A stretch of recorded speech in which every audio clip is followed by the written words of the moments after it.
তুমি সিয়াম পালন করো, ইবাদতের জগতে সিয়ামের সমপর্যায়ের কোনো ইবাদত নেই একটু।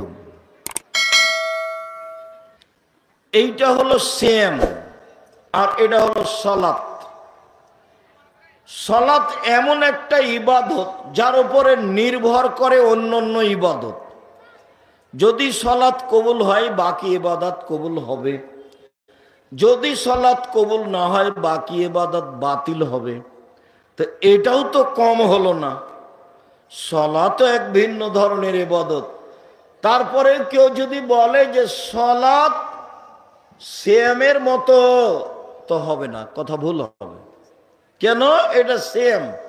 আল্লাহ নবী বলেছেন ইবাদতের জগতে সিয়ামের মতো কোনো ইবাদত নেই। তো এখন যদি বলি যে সালাত সিয়ামের মতো, তো হবে না। কেন? সালাতে নেকি পাওয়া যায়, আর সিয়ামে নেকি হয় না, সিয়ামে জান্নাত হয়। তো দুইটা এক হলো কি? কেউ যদি বলে এটা হজ, হজের বিনিময়, হজ যদি কবুল হয় তাহলে লোকটা হয়ে যায় সেই দিনের মতো যেদিন তার মাতাকে জন্ম দিয়েছে, নিষ্পাপ হয়ে যায়। তো এখন যদি বলে হজ সিয়ামের সমপর্যায়ের, তো ভুল হবে কথা। কেন? আল্লাহ নবী বলেছেন সিয়ামের সমপর্যায়ের কোনো ইবাদত নেই। তা আমি বলি হজ সিয়ামের সমপর্যায়, তো ভুল হবে। জাকাত সিয়ামের সমপর্যায়ের, তাসবিহ তাহলিল জিকির আজকার সিয়ামের সমপর্যায়ের। যদি বলি কোরআন তেলাওয়াত সিয়ামের সমপর্যায়ের, একটা কথাও ঠিক হবে না। কেন? সিয়ামের সমপর্যায়ের কোনো ইবাদত দুনিয়াতে নেই। আজকে অবশ্যই সোমবার সিয়াম ছিলেন না কেন? বয়স তো আপনার 60, কেন ছিলেন না? আজ তো সোমবার, সিয়াম ছিলেন না কেন? কেন থাকবেন না? কি কারণে থাকবেন না? অবশ্যই শাবানের 1 তারিখ থেকে 15 তারিখ পর্যন্ত সিয়াম ছিলেন। কেন ছিলেন না? থাকবেন না কেন? কি সমস্যা? কে বাধা দেয়? কে জুলুম করে? কে অত্যাচার করে? কে নির্যাতন করে? সাহারি খেয়ে সিয়াম থাকতে হবে জরুরি নয়। সাহারি সুন্নাত, খেলে ভালো, বরকত। সাহারি ছাড়াই সিয়াম থাকেন। আল্লাহর নবী সকাল 10টার সময়তে বলছেন আয়েশা, জি খাবার আছে? না, খাবার নেই। তো আল্লাহ রাসূল বলছেন ঠিক আছে আমি সিয়াম থাকলাম। তো সকাল 9টা 10টার সময়তে উনি বলছেন সিয়াম থাকলাম। তো উনি তো সাহারি খাননি। তো সাহারি খাওয়া ছাড়া সিয়াম হয়? হাদিস তো সহি। আপনি সিয়াম থাকেন না কেন? কেন থাকেন না? কোন শরমে থাকেন না? থাকবেন না কেন? ইবাদতের জগতে সবচেয়ে ভিন্ন ধরনের ইবাদত, একেবারে ব্যতিক্রম ইবাদত। আপনি কেন বৃহস্পতিবার সোমবার সিয়াম থাকেন না? ওই বেটি ছেলের পাল্লাতে পড়ে 27শে রজব সিয়াম থাকেন। 27শে রজব সিয়াম থাকলে তো কাবিরা গুনাহ হবে। মহিলা বৈঠক যেন সারা চাঁপাইনবাবগঞ্জ জেলাতে কোথাও না হয়। মহিলাদের কোনো বৈঠক হবে না, মহিলাদের কোনো বক্তব্য নেই। জি,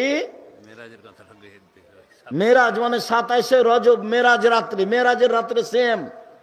কে মহিলাকে বলেছে কথা? পৈতৃক সম্পত্তি ওর বাবার সম্পত্তি।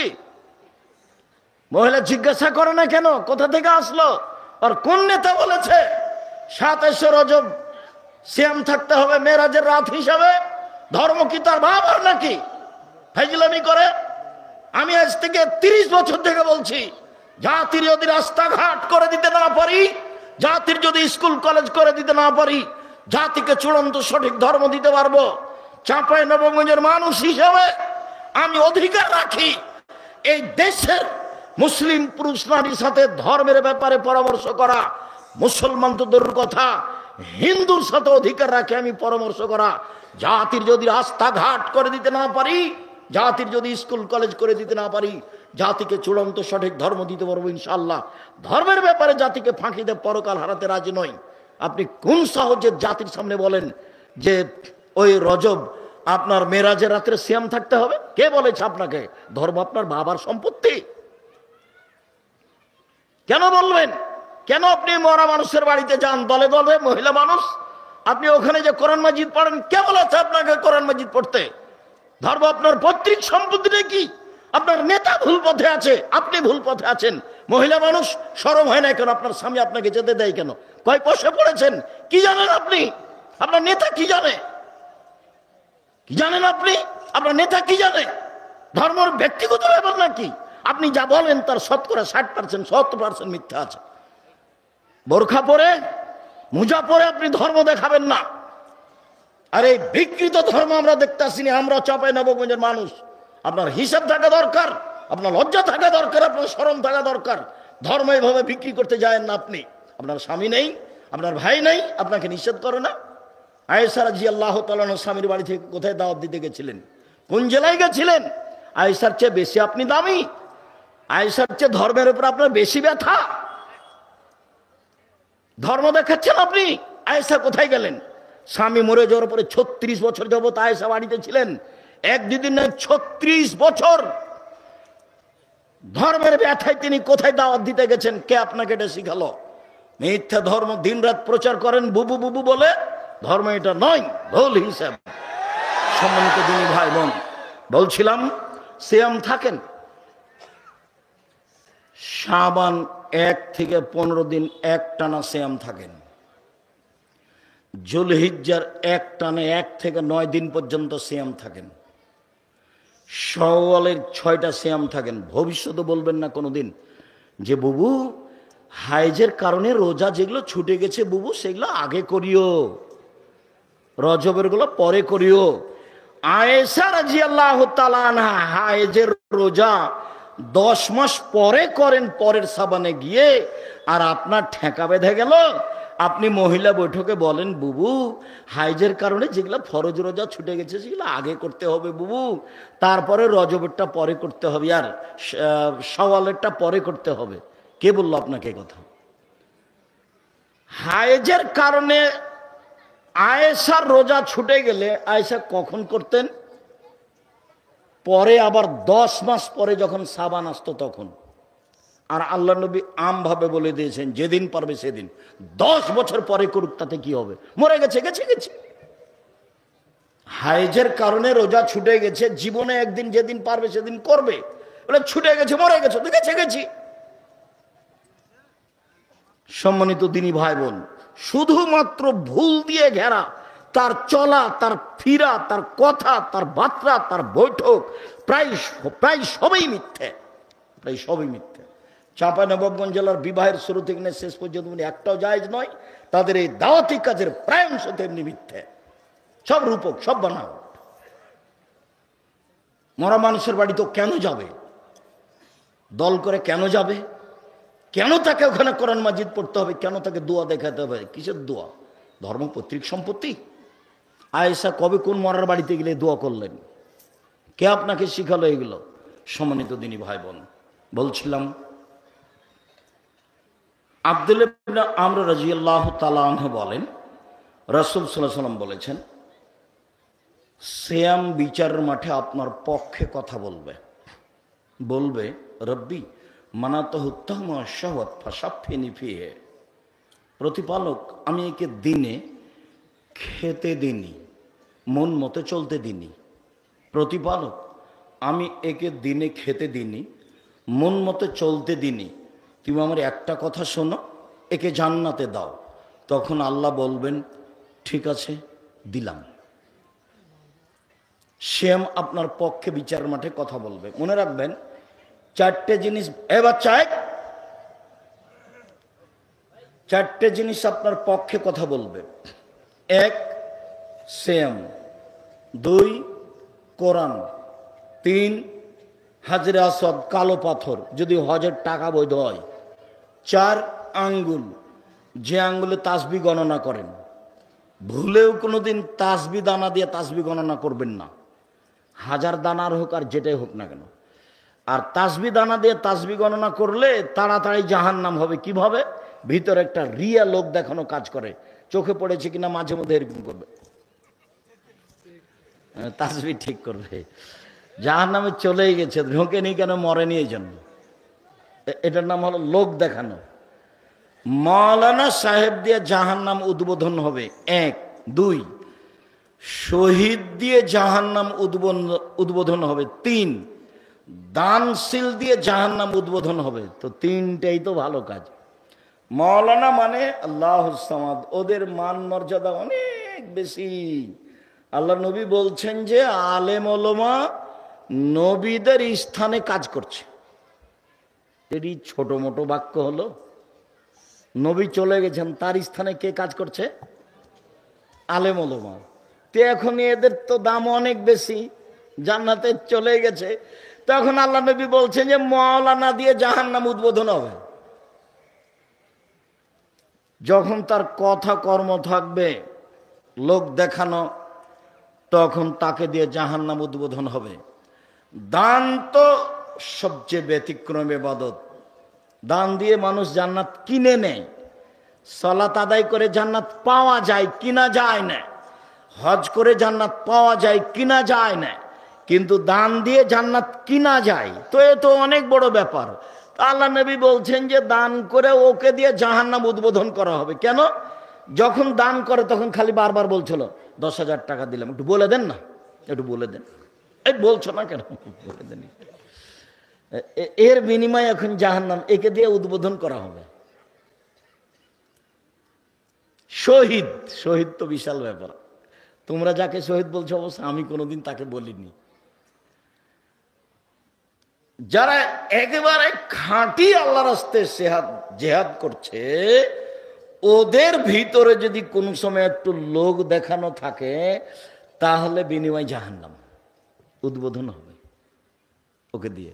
3 শ্রেণীর মানুষদের জাহান্নাম উদ্বোধন হবে। তারা সবাই বড় বড়। 1 মাওলানা, 2 দানশীল, 3 শহীদ। তাহলে তাসবিহ এগুলো কি হবে ফলাফল?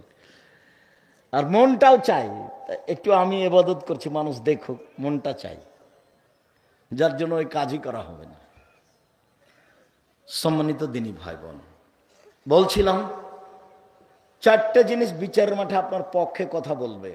1 সিয়াম, 2 কোরআন, 3 কালো পাথর হাজরে আসওয়াদ, 4 আঙ্গুল, যে আঙ্গুলে তাসবিহ গণনা করেছে। কে যদি বলে মুরব্বী যে আব্দুর রাজাক সাহেব আমার তো একবারও ঠিক হয় না তাসবিহ দানা, তাসবিহ গণনা না করলে খালি ভুলই হয়, মরা পর্যন্ত যদি একবারও ঠিক না হয় তবু নেকি পাবেন। একদিনও ঠিক হয়নি তবু নেকি পাবেন। কেন? এটাই রাসূলের পদ্ধতি।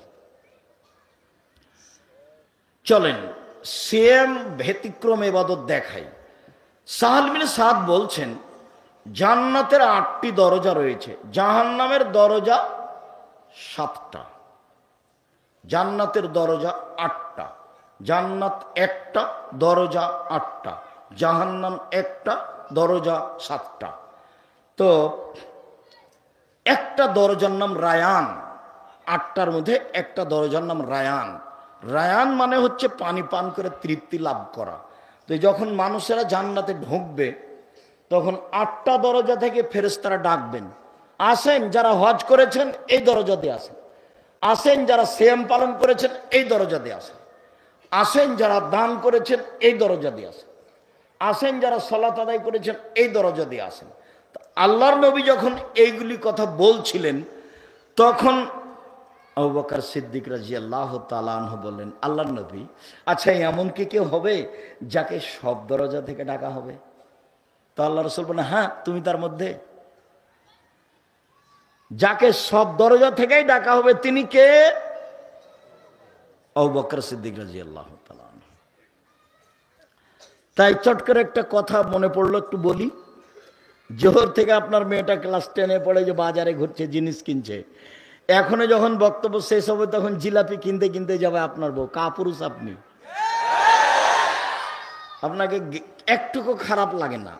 বহুদিন বলেছি, মনে আছে কিনা, আপনি যে পিতে আমার মনে সন্দেহ হয়, যার কারণে আপনার মেয়েকে আমি বলেছি আপনাকে যেন চাচা বা সৎবাপ বলে ডাকে।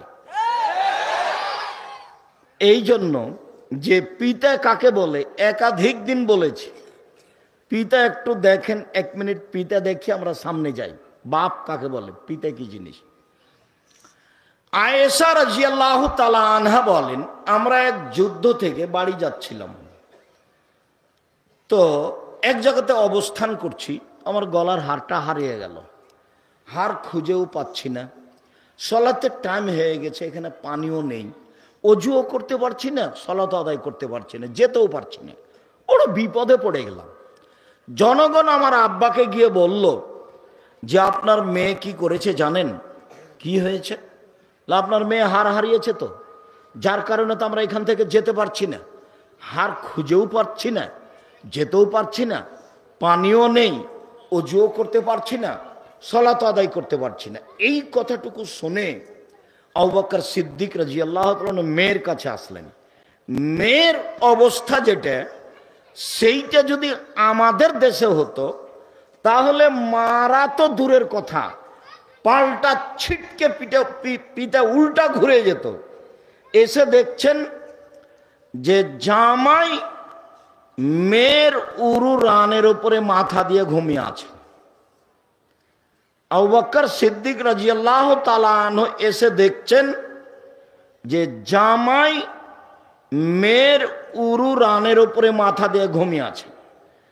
তো এরকম অবস্থায় আমাদের দেশে চাঁপাইনবাবগঞ্জে বাংলাদেশে যদি গিয়ে দেখে ঘরে যে জামাই মেয়ের উরু রানের উপরে মাথা দিয়ে ঘুমিয়ে আছে, তাহলে কি পিতা ওখানে ঢুকবে?